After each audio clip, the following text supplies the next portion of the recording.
오늘 우리가 읽은 본문 말씀은 다니엘이 벽에 나타난 손가락이 쓴 글씨를 해석하라고 이제 벨사살 왕이 불렀죠. 그 왕의 부름을 받고 왕 앞에 나아가 벽에 손가락이 나타나서 쓴 글씨를 해석하기 전에 먼저 그 글씨가 왜 쓰여지게 되었는가 그 이유를 먼저 말하고 그리고 나서 벽에 쓰여진 글씨를 해석하는 내용으로 구성되어 있습니다. 우리가 읽은 18절로 23절 말씀이 하나님께서 손가락을 통하여 벽에 글씨를 쓸 수밖에 없는 이유를 먼저 말하고 있고요. 24절로 28절에서 벽에 나타난 글씨의 뜻이 무엇인가 해석을 하고 있고 29절로 31절은 다니엘이 해석한 대로 그 밤에 그 모든 것이 다 이루어진 사건을 기록해 주고 있습니다.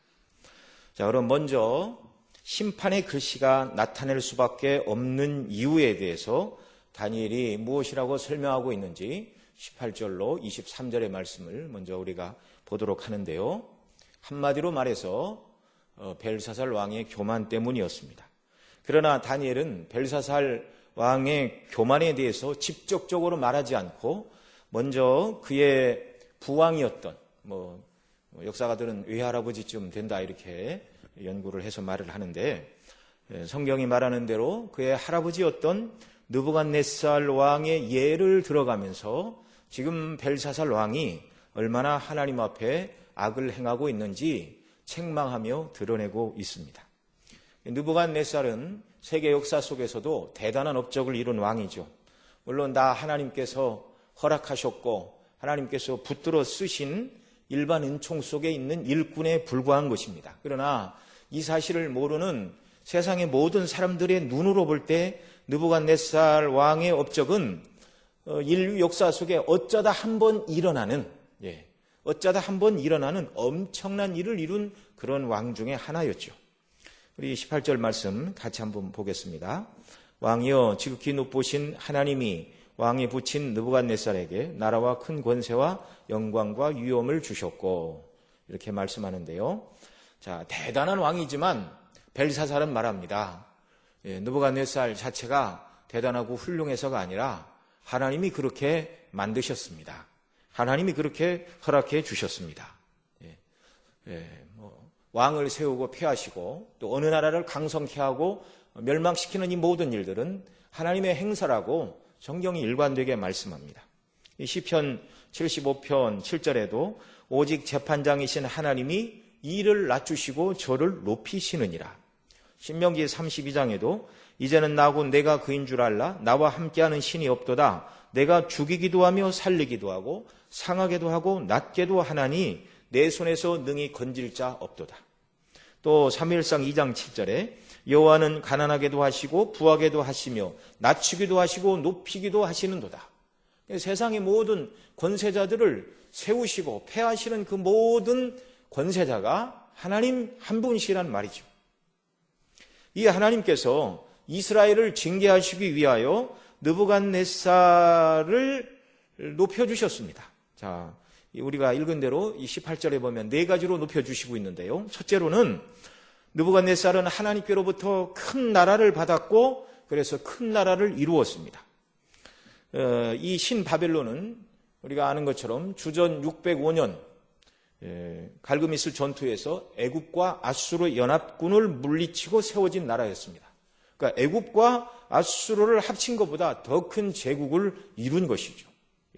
당시 통계법이 얼마나 정확했는지는 모르지만 바벨론 느부갓네살이 정복했던 땅과 또 그 안에 있는 경제력과 인구가 얼마큼이었는지 정확히 알기는 어려웠을 것입니다. 그렇게 큰 나라였다는 말이죠. 둘째로는 그 큰 나라를 경영할 수 있는 능력, 권세를 부여받았습니다. 18절 하반절에 느부갓네살에게 나라와 큰 권세와 영광과 위엄을 주셨고 이렇게 말하고 있는데요. 그 나라를 다스릴 큰 권세를 하나님께서 주셨습니다. 그 큰 나라를 행정적으로 잘 조직해서 왕의 명령이 미치지 않는 땅이 하나도 없었습니다.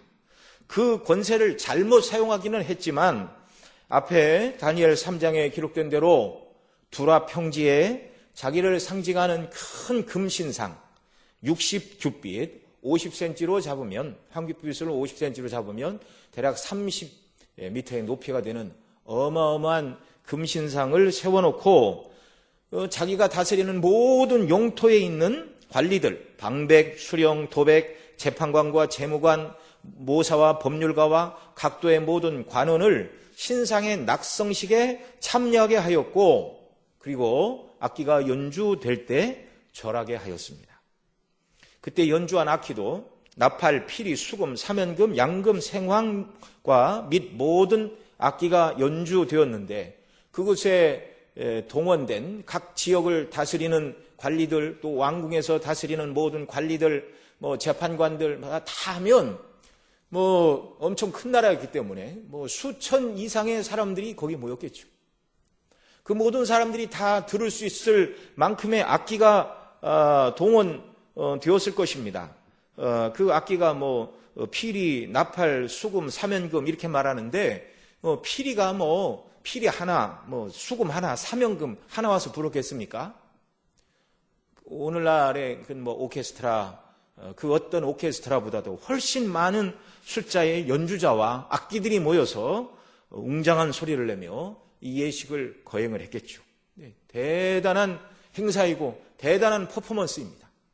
누구든지 그 자리에 참여했다면 그 어마어마하게 금으로 만든 높이 세워진 신상, 그 다음에 힘께나 쓴다는 모든 권세자들이 그 앞에 다 모여있고 엄청나게 웅장한 악기가 연주되고, 그럴 때 모든 사람들이 그 왕의 권세 아래 복종한다는 의미로 절하는 그 모습을 볼 때 어느 누가 감히 느부갓네살의 권세에 도전할 수가 있었겠습니까? 대단한 사람이죠. 보통 사람은 그런 행사의 규모만 봐도 기가 죽고 이의를 달 수가 없는 그런 정황입니다. 엄청난 권세를 누렸죠. 뿐만 아니라 셋째로 하나님께서는 이 느부갓네살에게 영광을 주셨습니다. 이 영광은 나라를 잘 다스릴 때 따라오는 명예인데요. 다니엘 4장에 보면 큰 나무의 꿈을 꾸도록 하나님이 그렇게 하셨죠. 땅의 중앙에 있는 나무가 높이 자라 그 높이는 하늘에 닿았고 땅 끝에서도 보이고 잎사귀는 아름답고 열매가 많아 만민의 식물이 될 만하고 들짐승이 그늘에 거하고 공중에 사는 가지에 깃들이고 무릇 혈기 있는 자가 거기서 식물을 얻으리라 말씀하신 것처럼 바벨론의 모든 만민이 느부갓네살의 통치하에서 배고픈 사람이 없었다는 것입니다. 고대 시대 자기 백성들의 줄인 배를 채울 수 있는 왕이야말로 모든 백성들의 존경을 받는 그런 왕이죠. 대단한 영광입니다.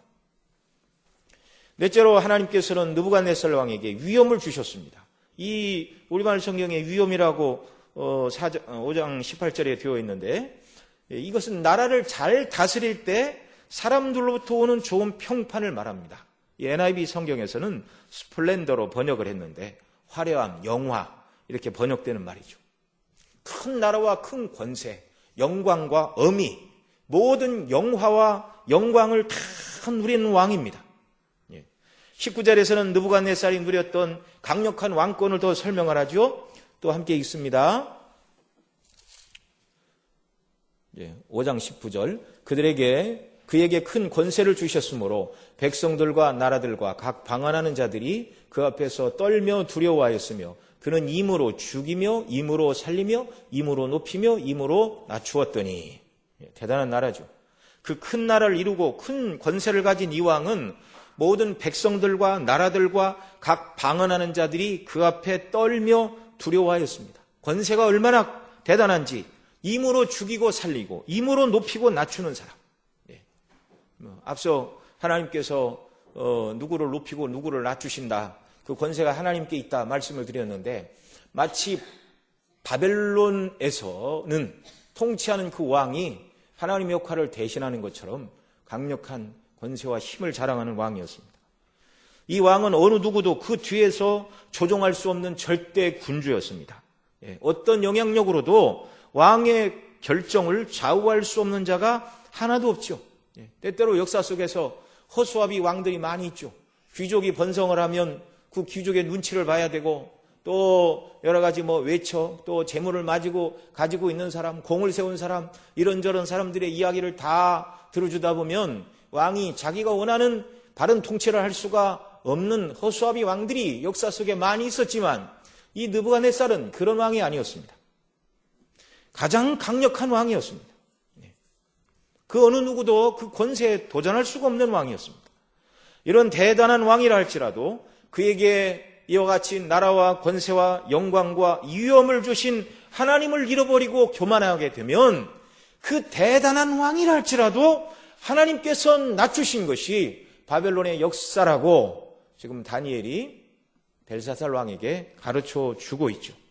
그것이 20절로 21절입니다. 함께 읽습니다.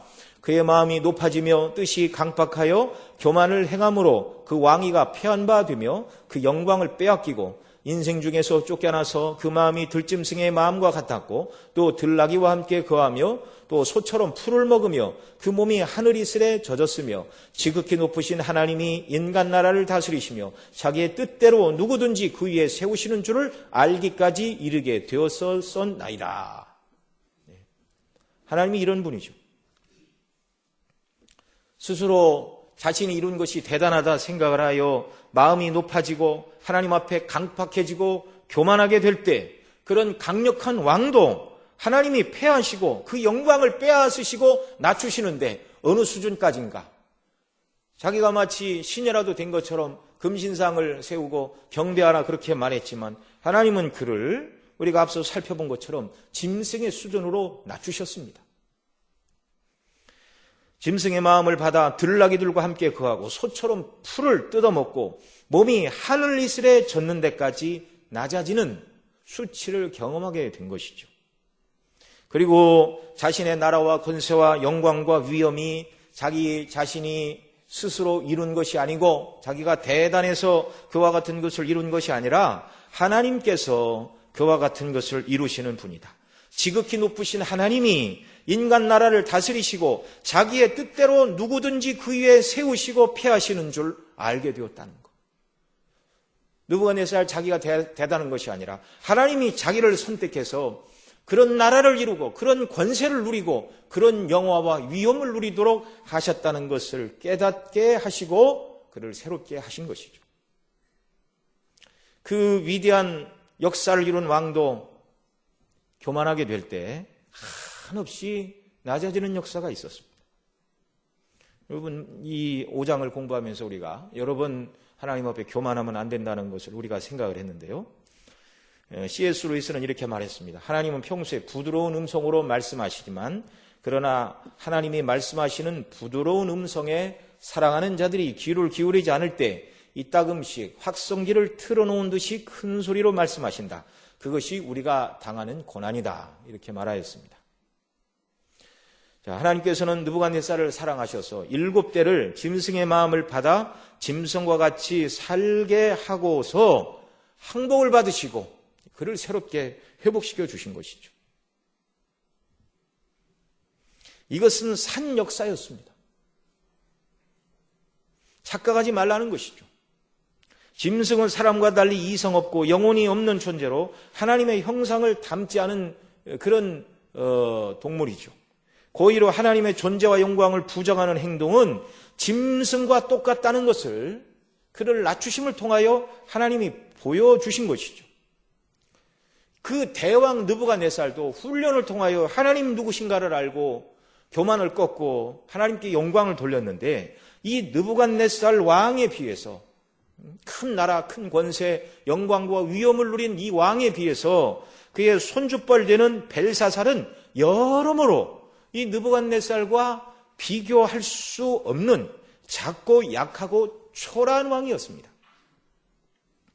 그는 나라를 스스로 얻은 것이 아니라 조상에게 물려받았습니다. 한 번도 정복전쟁을 통해서 영토를 넓힌 적이 없었고, 그의 아버지 나보니두스가 실제적인 왕이고, 나가서 정복전쟁을 할 때 그 나보니두스는 이제 메데 바사 연합군에 패해가지고 한 성에 유폐되어 있는 그러한 때입니다. 아버지 다음에 섭정 왕이죠. 권세가 어떻게 느부갓네살을 따라가겠습니까? 벽에 손가락이 나타나 글씨를 쓸 때는 어느 때였죠? 성에 갇혀서 어떤 기록에 의하면 이 메데 바사가 2년간 바벨론 성을 이렇게 둘러싸고 있었다. 그러다 멸망했다고 그러는데 아버지는 이 연합군에 패하여 한 성에 쫓겨가 있고 자신은 바벨론 성에 2년간 포로가 되어 있는 갇혀 있는 상태입니다. 물론 그 성 안에는 20년 이상 먹을 양식이 쌓여 있었지만 대단한 성벽으로 무장을 하고 있었지만 그러나 그것이 자기를 견고히 지켜주는 마지막 보루가 아니라는 것을 그는 몰랐습니다. 어느 보로 보나 느부갓네살과 비교할 수 없는 그런 왕이었는데 그럼에도 불구하고 느부갓네살보다 훨씬 더 교만한 왕이었습니다. 22절에서 다니엘은 벨사살 왕이 과거 바벨론의 역사를 알고 있음에도 불구하고 그 역사의 교훈을 통하여 아무것도 배우지 못했다. 역사도 못 배우고 하나님이 인간 나라를 다스리신다는 산교훈을 배우지 못했다. 어찌 그리 교만할 수 있느냐 이렇게 묻고 있습니다. 우리 22절 같이 읽습니다. 벨사살이여 왕은 그의 아들이 되어서 이것을 다 알고도 오히려 마음을 낮추지 아니하고 이렇게 말합니다. 역사가들에 의하면 느부갓네살이 통치할 때 이 벨사살의 아버지인 나보니두스가 바벨론 궁의 고위 공직에 있었다는 것을 발견을 했습니다. 그리고 느부갓네살이 죽은 지 2년 후에 벨사살도 바벨론의 고위 공직에 있었다는 기록이 있는데요. 그 말은 느부갓네살 통치 때 벨사살은 고위 공직자는 아니었다 할지라도 하위 공직에서 일을 했다는 것을 어느 정도 유추를 할 수가 있는 일이죠. 예. 느부갓네살이 죽고 2년 후에 고위 공직에 올랐는데 전혀 그 할아버지에 대해서 모르고 왕이 되었다. 이거 있을 수가 없는 일이죠. 그리고 오늘 본문에서 다니엘은 명백히 말합니다. 벨사살이여 왕은 그의 아들이 되어서 이것을 다 알고도 오히려 마음을 낮추지 아니하고 이렇게 말하고 있습니다. 다 알고도 아무것도 배우지 못했습니다. 조금도 교만하게 행할 어떤 요소를 가지고 있지 않는 왕이었죠. 그런데 대적이 성문에 진을 치고 있는데 어찌 그 거룩하신 하나님, 자기 할아버지 때 여러 번 영광을 나타내신 그 하나님을 만홀히 여기며 악을 행할 수가 있는가? 그가 행한 내용이 23절 내용인데요. 또 함께 읽습니다. 도리어 스스로 높여서 하늘의 주제를 거역하고 그 전 기명을 왕이 앞으로 가져다가 왕과 귀인들과 왕후들과 빈궁들이 다 그곳으로 술을 마시고 왕이 또 보지도 듣지도 알지도 못하는 금은 동철과 목석으로 만든 신상들을 찬양하고 도리어 왕의 호흡을 주장하시고 왕의 모든 길을 작정하시는 하나님께는 영광을 돌리지 아니한지라. 여기 다니엘은 명백히 말합니다.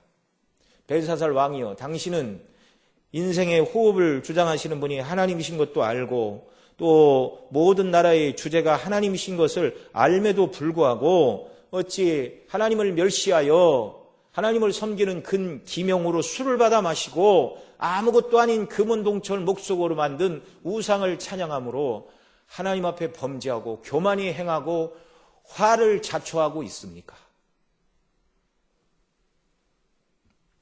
그래서 24절에서는 이 교만이 결국 하나님께서 손가락으로 글씨를 기록할 수밖에 없는 이유이라는 것을 말씀을 하고 있죠.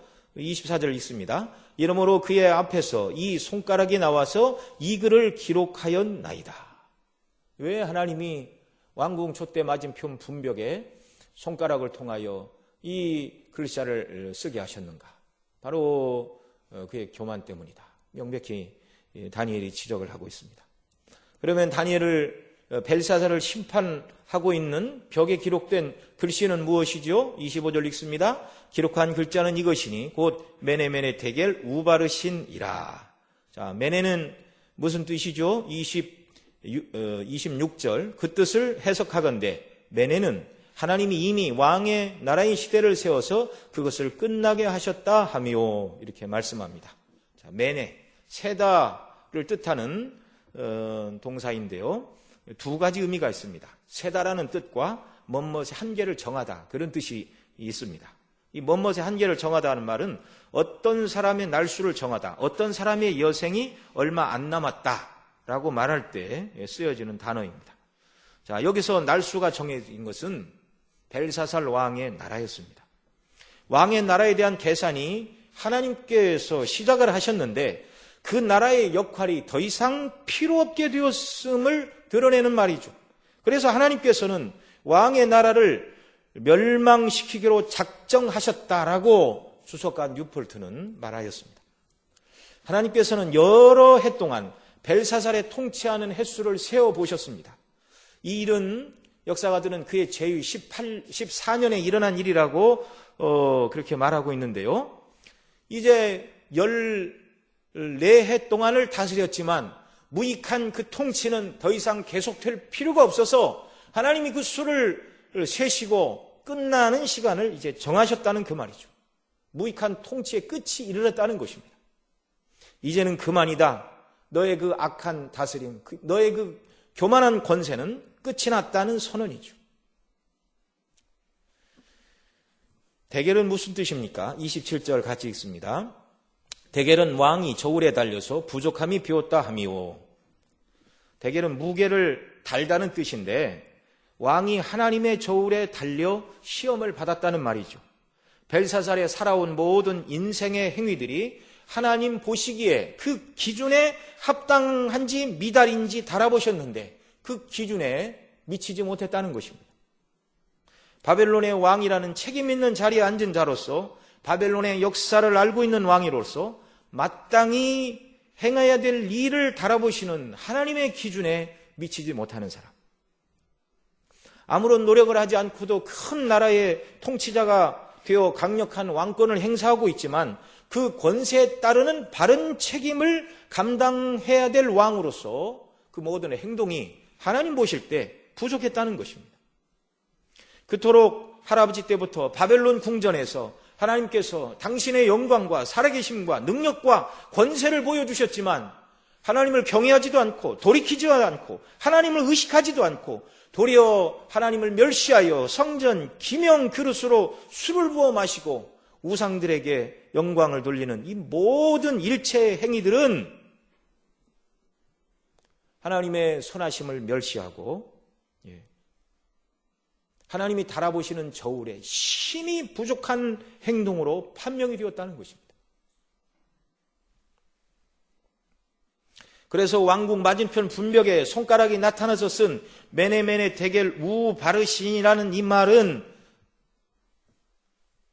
벨사살의 무덤에 세워야 할 묘비명과 같은 말이었습니다. 한평생 바벨론 왕궁의 사람으로 고귀한 신분으로 태어나 14해를 왕으로 다스렸지만 하나님이 보실 때 평가는 메네메네 데겔 우 바르신. 아무것도 아닌 것이죠. 그가 행한 수많은 숨겨진 죄악들, 공적으로 드러난 죄악들, 방탕과 유흥으로 보낸 시간들, 고대 역사가 헤로도투스는 바벨론이 망할 때를 이렇게 기록했는데요. 바벨론 도성이 멸망하는 날 고레스 군대가 왕궁에 들어와 보니 모두가 만취되어 있었다라고 기록하고 있습니다. 위기의 상황에 방탕과 유흥을 즐기는 어리석은 자들이었습니다. 또한 그의 교만함과 잔인함, 하나님의 거룩함을 멸시한 불경건, 살아계신 하나님을 끈질기게 거절한 하나님에 대한 반항심과 적개심, 이 모든 것을 다 하나님이 달아보셨고 각 사람의 행위를 기록하시는 하나님의 그 책에 벨사살의 모든 악한 행위가 다 기록이 되었고 하나님의 기준에 볼 때 벨사살은 심히 부족한 사람이었다는 판결입니다. 인간들이 하나님을 멸시하고 하나님 없이 살아갈 때 하나님은 그 모든 행위들을 그냥 없는 것으로 여기시고 넘어가지 않으십니다. 그런데 인생들은 하나님의 판단이 즉각적으로 임하지 않으니까 하나님께서 이걸 모르시든지 또는 세상에서 일어나는 일에 대하여 전혀 관심을 기울이지 않는 분이라고 그렇게 오해를 합니다. 예전에는 이신론이라는 자연신론이라는 그런 사관이 등장을 했는데요. 천지 만물을 보니 창조주가 있다는 것은 명백하지만 그러나 세상 되어가는 일을 보니까 하나님은 세상을 창조하시고 세상에 전혀 관여하지 않으신다. 그게 이신론입니다. 잘못된 생각이죠. 구약의 이스라엘 백성들 가운데도 그런 생각을 하는 사람들이 덜어 있었습니다. 우리가 잘 아는 대로 시편 73편을 보면 3절 이하에서 이렇게 말합니다. 이는 내가 악인의 형통함을 보고 오만한 자를 질투하였으므로다. 그들은 죽을 때에도 고통이 없고 그 힘이 강건하며 사람들이 당하는 고난이 그들에게 없고 사람들이 당하는 재앙도 그들에게 없나니 그러므로 교만이 그들의 목걸이요 강포가 그들의 옷이며 살찜으로 그들의 눈이 솟아나고 그들의 소득은 마음의 원보다 많아서 그들은 능욕하며 악하게 말하며 높은 데서 거만하게 말하며 그들의 입은 하늘에 두고 그들의 혀는 땅을 두루 다니는도다. 그러므로 그의 백성이 이리로 돌아와서 잔에 가득한 물을 마시며 말하기를 하나님이 어찌하랴 지존자에게 지식이 있으랴 하도다.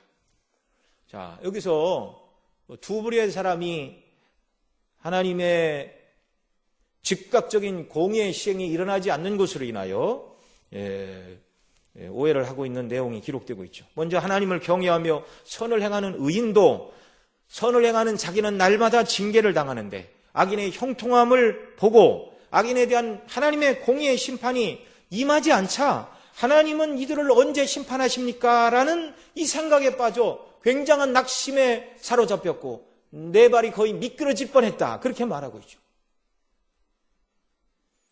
그러나 그가 성전에 나갔을 때 악인의 결말이 어떤가를 하나님께서 깨닫게 해주셨습니다. 악을 행하는 악인들도 거만하게 말하며 하나님이 어찌하랴 지존자에게 지식이 있으랴 이렇게 말하고 있습니다. 죄에 대한 하나님의 심판이 바르게 임하지 않으니 교만해졌다는 말이죠.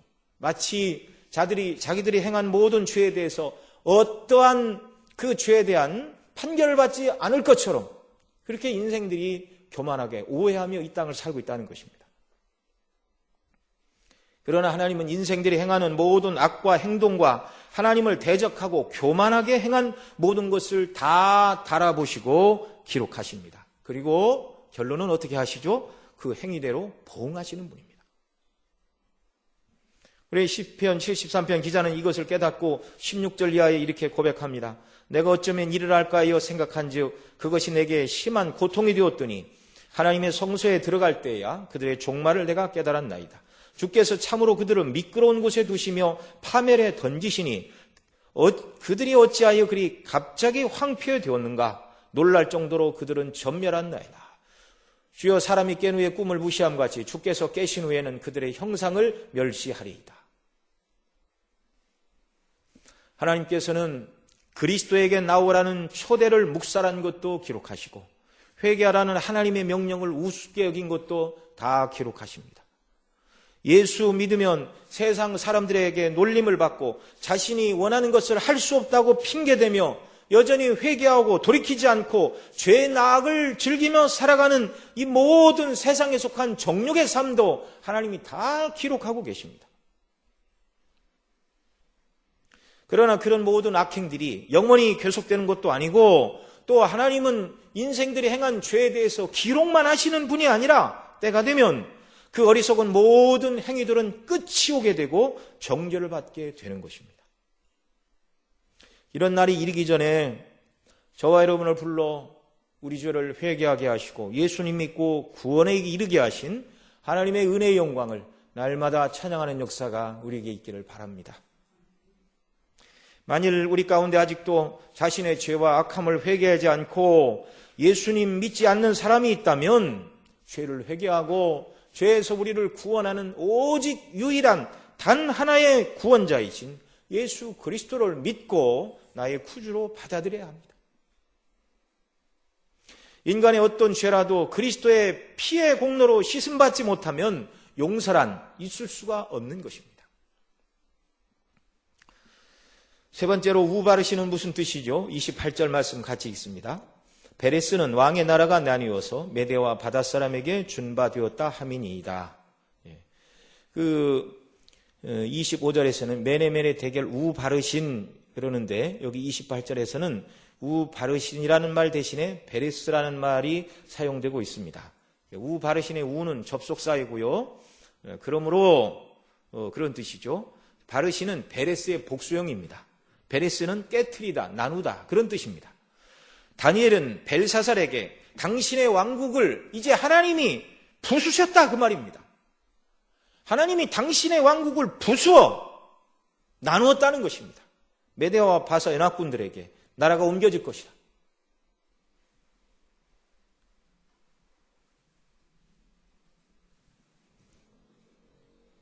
하나님의 인내와 참으심은 영원하지가 않죠. 반드시 그 모든 악을 부수시고 심판하시고 나누시는 때가 온다는 것입니다.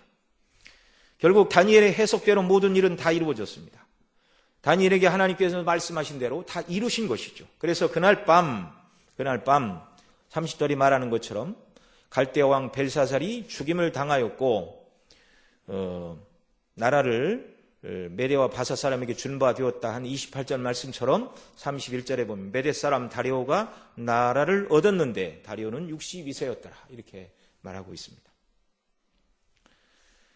눈에 보이는 세상 역사는 영웅들의 투쟁의 역사처럼 보이지만 결국 그들은 하나님이 쓰시는 종일 뿐이요 모든 것은 하나님의 계획대로 통치대로 세상 역사가 진행된다는 것을 명확히 보여주고 계십니다.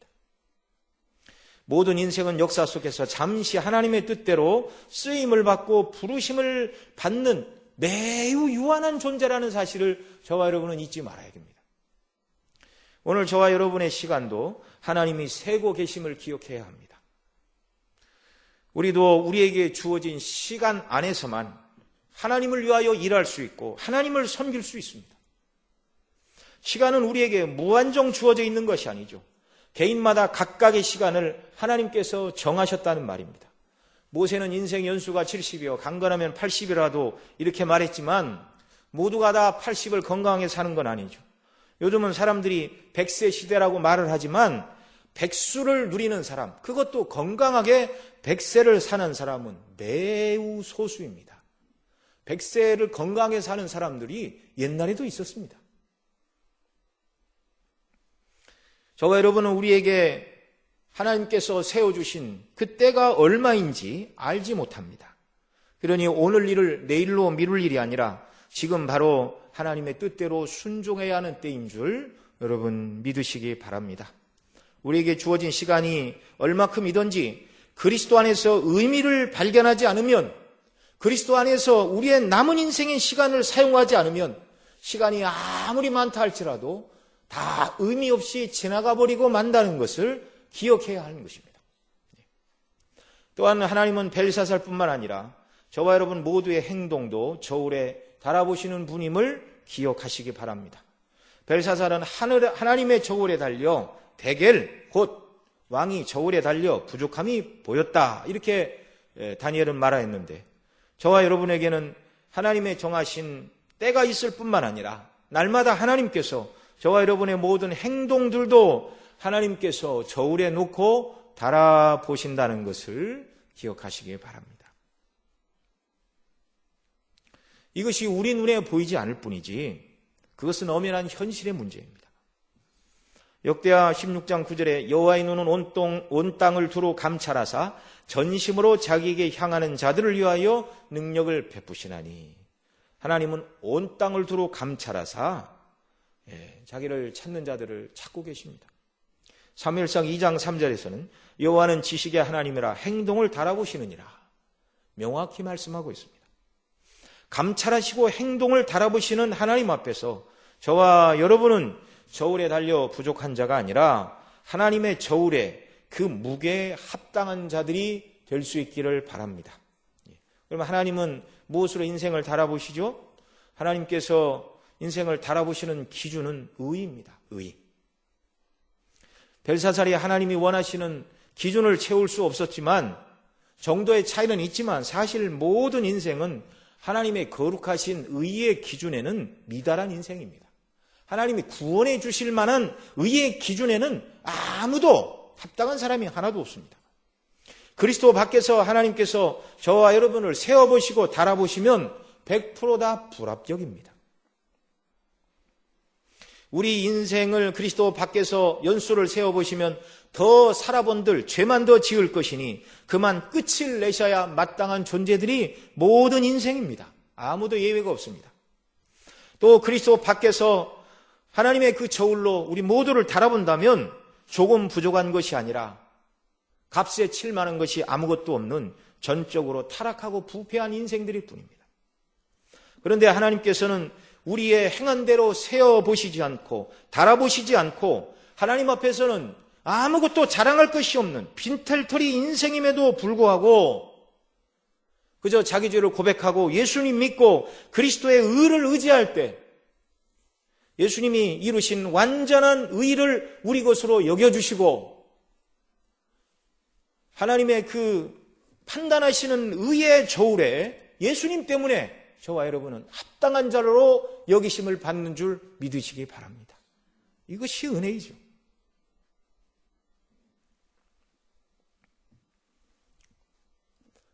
예수님 때문에 하나님이 나를 보실 때 지옥 형벌에 던질 만한 값 없는 자가 아니라 값 있는 자로 여겨주시니 이제는 되었다. 그게 끝이 아니죠. 이제 구원받은 사람으로서 하나님께서 기뻐하시고 요구하시는 삶이 우리에게 남겨져 있다는 것을 성경은 말씀하고 있습니다. 그리스도 안에서 믿음으로 행하는 모든 일들, 참으로 작은 것이라도 이제 하나님께서는 예수님 안에서 예수님의 이름으로 주님의 은혜를 보답하기 위하여 행하는 일이라면 아무리 작은 것이라도 하나님은 그것을 귀한 것으로 여겨주심을 믿으시기 바랍니다. 마태복음 10장 40절 이하에 이렇게 말합니다. 너희를 영접하는 자는 나를 영접하는 것이요 나를 영접하는 자는 나 보내신 이를 영접하는 것이니라. 그리스도의 이름으로 행하는 자들을 영접하는 자, 곧 예수님과 하나님을 영접하는 것이다. 선지자의 이름으로 선지자를 영접하는 자는 선지자의 상을 받을 것이요 의인의 이름으로 의인을 영접하는 자는 의인의 상을 받을 것이요 또 누구든지 제자의 이름으로 이 소자 중 하나에게 냉수 한 그릇이라도 주는 자는 내가 진실로 너희에게 이르노니 그 사람이 결단코 상을 잃지 아니하리라. 주님의 말씀입니다. 쓸모없는 자들을 구원하여 주시고 자녀 삼으시고 주님의 이름으로 행하는 일이라면 아무리 작은 일이라도 귀하게 여겨주십니다. 선지자는 아니라 할지라도 선지자를 영접하면 선지자의 상을 같이 받는다. 의인의 이름으로 의인을 영접하는 자는 의인의 상을 받을 것이다. 의인을 알아주고 지지해주고 도와주는 사람. 더 나아가는 아주 분명하게 말하죠. 이 소자 중 하나에게 냉수 한 그릇이라도 주는 자. 어떻게 주는 자? 제자의 이름으로. 이 제자는 누굽니까? 예수님의 제자이죠. 예수님의 제자의 삶을 살아가면서 곧 예수님의 이름으로 소자에게 냉수 한 그릇 대접한 것이라도 결탄코 상을 잃지 않을 것이다. 여러분, 예수님이 아니었다면 저와 여러분은 하나님 보실 때 수에 셀 만한 가치도 없고 무게에 달아봐야 다 부족한 자들이고 부수시는 하나님의 그 심판 앞에 이미 지옥 형벌에 떨어졌어야 하는 그런 존재들인데 예수님 때문에 의미 있는 존재가 되었고 우리를 의롭다 하시고 이제 예수님 믿음으로 행하는 그 모든 일 하나하나에도 하나님은 기쁘게 보시고 무겁게 여기시고 의미 없다 하지 않으시고 상급으로 갚아주신다. 이렇게 말씀하고 있습니다. 얼마나 그리스도 안에서 일어난 놀라운 영적인 변화입니까?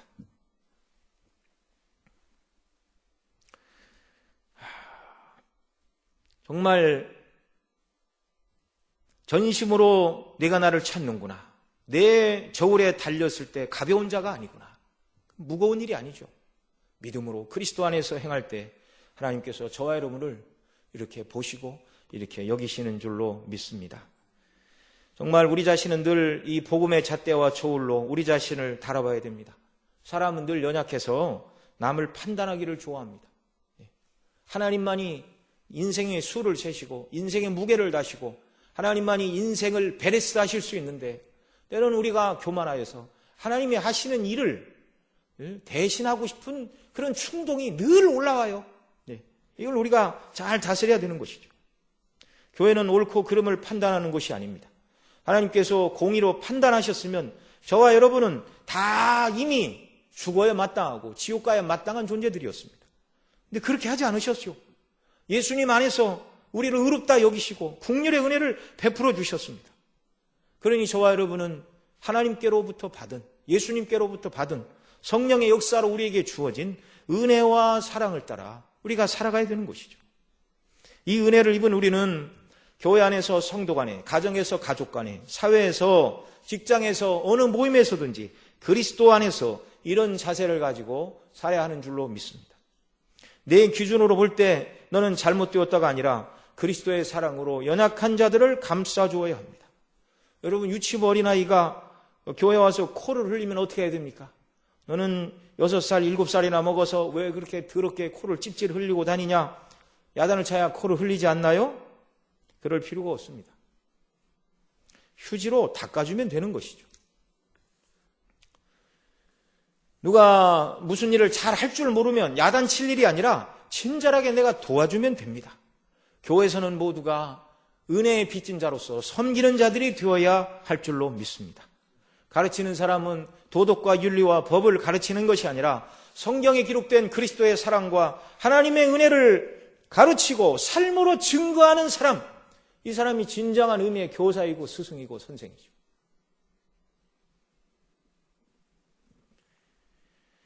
마지막으로 우리 하나님은 베레스의 하나님이십니다. 세상의 권세와 문화와 영광으로 충만한 바벨론을 하나님이 세워보시고 달아보신 후 그것을 나누어 메대와 바사에게 나누어 준 것처럼 살레내 보이는 세상은 하나님 앞에는 아무 의미도 없습니다. 믿음이 아닌 세상의 원리, 본성의 원리를 따라 살아가는 모든 것은 다 하나님의 심판을 받을 뿐이라는 것을 명백히 보여주는 것이죠. 그러나 아무리 작은 것이라도 믿음을 따라 행하는 것을 하나님은 귀하게 여겨주십니다. 그래서 복음의 메시지를 거절하는 사람과 복음을 듣고 믿어 의롭다 하심을 입은 사람을 둘로 나누시는 하나님이십니다. 우리는 그리스도 때문에 예수님 믿고 그 피로 죄사함 받아 천국 백성으로 구별이 되었고 이 은혜에 감사하며 아직도 세상에서 하나님을 모르고 정욕대로 지옥을 향하여 달려가는 자들에게 분명히 말해줘야 됩니다. 그 길의 끝은 사망이요 영원한 지옥 형벌이다. 그곳에서 돌이켜 영원히 사는 길이 있다. 그 길이 누구죠? 예수님이죠. 그리고 영원한 천국이 있음을 증거함으로 말미암아 이미 지옥에서 천국으로 어둠에서 하나님의 사랑의 아들의 나라로 옮겨진 저와 여러분이 아직도 어둠에 갇혀있는 자들에게 이 복음을 증거하고 나타내는 복음의 빛으로 살아가는 역사가 우리 모두에게 넘쳐나기를 바라고 하나님께서 우리에게 이런 은혜 더하여 주시기를 바랍니다. 기도하겠습니다. 하나님 아버지, 메네메네 테겔 우바르신 모든 것을 세워보시고 달아보시고 심판하시는 하나님 앞에 인생이 살고 있고 그 앞에서 우리가 아무런 자격도 없고 값도 나가지 않고 멸망받아야 마땅한 자들이었는데 예수님 때문에 의미 있는 자, 그리스도 안에서 행하는 모든 일들을 하나님께서 귀하게 여기시고 또 영원한 하나님의 백성으로 우리를 구별하여 주시니 너무나 감사합니다. 이 은혜가 우리 심령에 늘 충만하게 하시고 이 은혜의 원리를 따라 교회를 섬기고 가정에서 살아가며 직장에서 빛이 되며 세상에서 소금으로 살아가며 하나님의 구원을 증거하는 저희들이 되도록 은혜 위에 은혜로 함께하여 주옵소서. 이 모든 말씀 예수님의 이름으로 기도드립니다.